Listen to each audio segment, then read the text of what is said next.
Welcome to the Get CyBUr Smart podcast, your 7 to 10 minute educational look into this crazy thing we call cyber. I am your host, retired FBI Supervisory Special Agent Darren Mott. And in this episode 14, we are going to talk about computers as targets.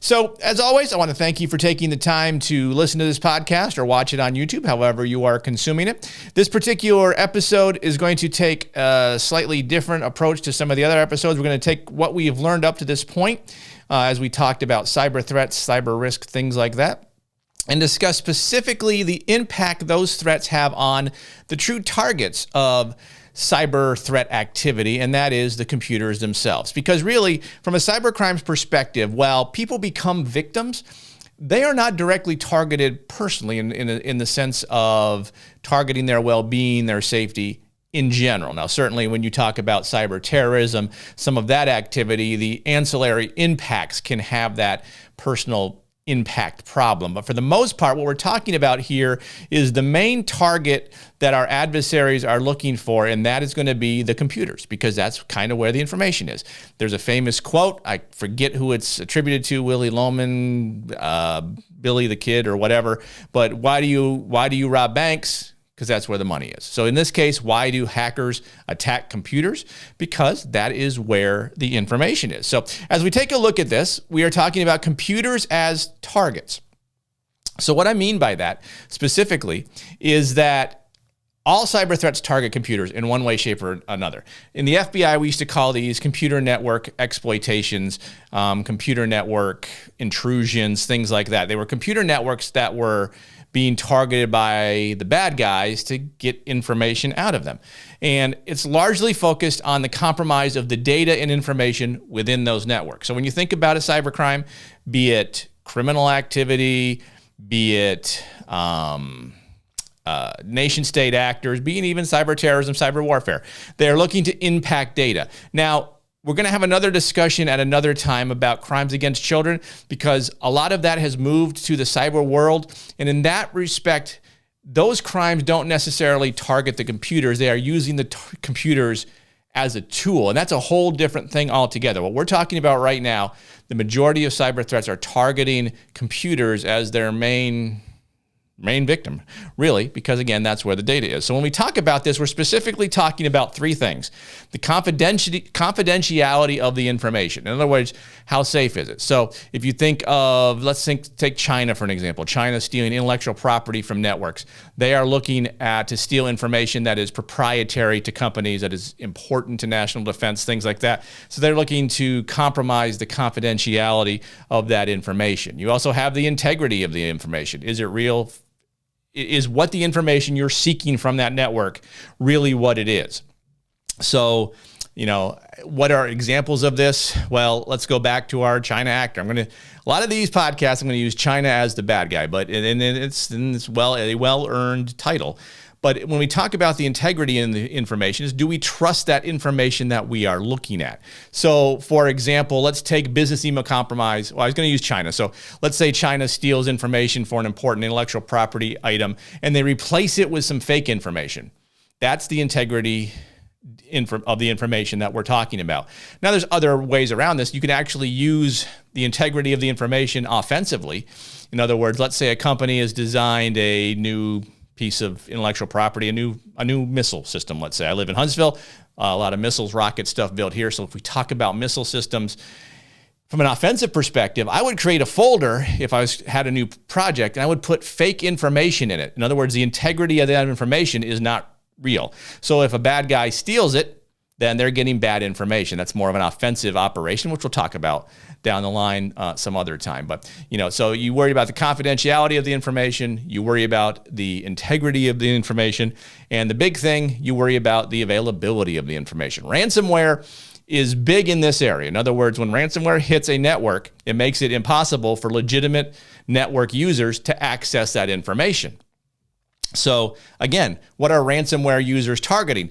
They're ultimately targeting the network owner to steal the information within that network. So how do they do that? Well, with ransomware, they make the information unavailable, therefore companies, especially hospitals, schools, municipalities, are going to pay millions of dollars to get that availability of that information back. All of this is called within the IT security world, or the cybersecurity world, as the CIA triad. Now, you may look at that and think, what's the Central Intelligence Agency have to do with it? It has nothing to do with it. It's confidentiality, integrity, availability. So that's the CIA triad, the cybersecurity CIA triad. If you are a cybersecurity expert, that's what you are trying to protect.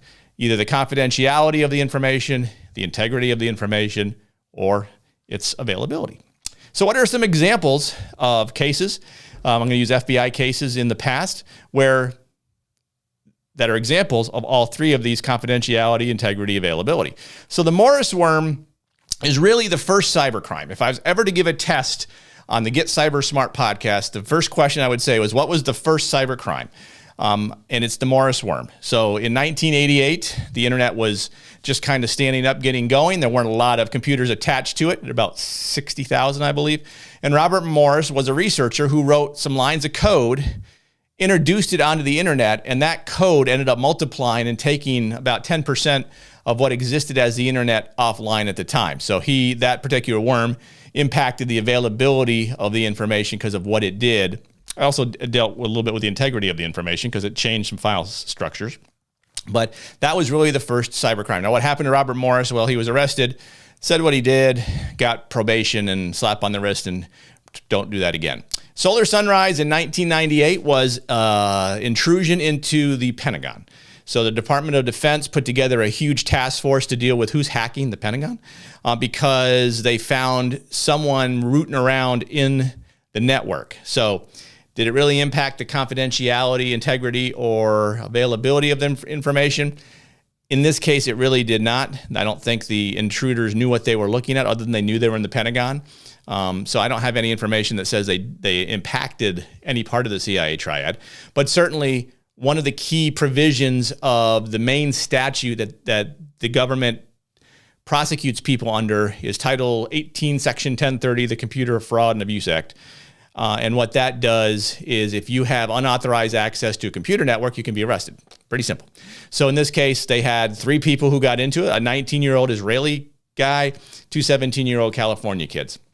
So the California kids were talked to, said, don't do that again. They weren't arrested. In the federal system, there is no juvenile prison. So it's really hard to convict juveniles in the federal court system. And the Israeli guy went on to work for Israeli intelligence, ultimately did some credit card fraud down the line, is kind of a bad dude. He went by the username, the Anonymizer. You can certainly look him up, look up his name, see what he did, all that kind of stuff. Mafia Boy in 2000 impacted the availability of information. So now we talking in 2000, so you have a lot more commercial use of the internet at the time. You had a lot of big companies that had websites, CNN, Amazon, eBay, entities like that had presence on the internet. Mafia Boy had a botnet that he instituted a denial of service or distributed denial of service from his botnet against a lot of these online commercial sites, took them offline, made the availability of the information impossible to get to.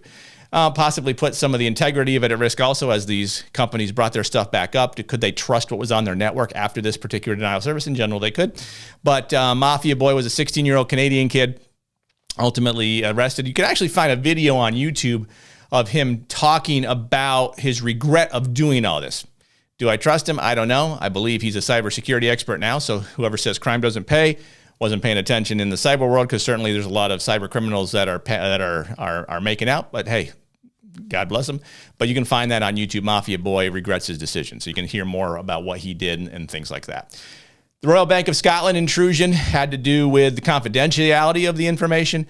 Essentially, in a very quick nutshell, a couple guys in Eastern Europe, largely Russia and Estonia, compromised the network of the Royal Bank of Scotland in Georgia and were able to access credit and debit card numbers as well as the PIN numbers associated with those credit card numbers. Ultimately, it resulted in $10 million in loss.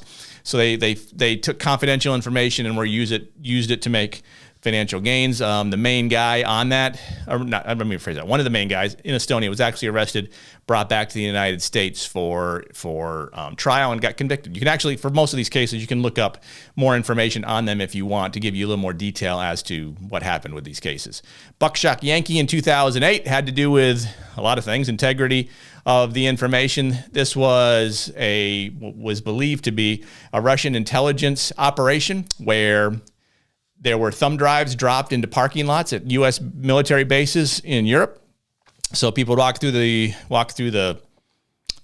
parking lot, find the thumb drive. What's the first thing you do with a thumb drive you find? Stick it into the computer, see what's on there. So this happened. It ultimately caused compromise within the Department of Defense network, had them concerned about the confidentiality of their information, the integrity of the information. Didn't so much impact the availability other than when they took down servers that they found were impacted by the malware on these thumb drives, and that availability was gone. But it's kind of hit all three areas there. No one is ever convicted of that. But if you work in the DoD today, you cannot put a USB drive in a computer.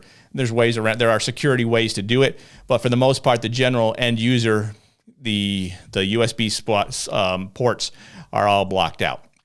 And then we have, Operation Shady Rat. This is just a term used to refer to Chinese nation-state actors targeting a whole lot of different private companies to steal their intellectual property. So they were obviously stealing the confidentiality. It was a confidentiality of information related case. They were stealing information that they didn't have access to. And this, honestly, 10 years later continues today. This was happening well before 2011. This was just kind of the first report that came out that talked about it. You can look up Shady Rat. I'll give you some more details. You can look up Titan Rain was really the first indication that China was using cyber resources to do this activity. But in all these cases that I'm talking about here, computers are the targets. And finally, WannaCry is just an example of a different type of ransomware. Against a 4-year-old case, this is kind of information I pulled from an old slide, but most of it's still relevant for what I'm talking about here. WannaCry is simply ransomware. There are plenty of other ransomware examples we could use here, but this was obviously resulted in the availability of information. Computers targeted by WannaCry got hit with ransomware, all their data encrypted, and legitimate users no longer had access to that information. So that is going to do it for this episode of the Cyber Guy podcast. This is Computers as Targets. I hope you found some value there. I hope you spread the word to what this podcast does. It's for educational purposes to make people better understand all of these things that we are dealing with when it comes to cyber threats, cyber crime, cyber espionage, all that kind of stuff. This week, today is December 15th, and there's been a big reporting of a vulnerability called Log4j. If you follow any kind of cyber news, you've probably seen that. I'm actually going to talk about that at a little more length on my other podcast, the Cyber Guy podcast, so please feel free to check that out. That'll be coming out on the 15th, 16th, soon after this particular podcast rolls out. There'll also be a video on that, so feel free to check that out if you want more information on Log4j. Again, I greatly appreciate you taking the time to listen or watch this podcast and spread the word. Know that knowledge is protection. The more you know, the better off you're going to be, because if you can get a little cyber smarter, you will get a whole lot cyber safer. We will talk to you next week. And as always, if you have questions or feedback about the podcast, there's my email, darren@cybersmart.com. If you have specific topics you're interested in, I will do that topic for you specifically. If you email me, I don't care who you are, and ask me for it, I will certainly do it for you. Until then, we will see you next week. Thanks so much.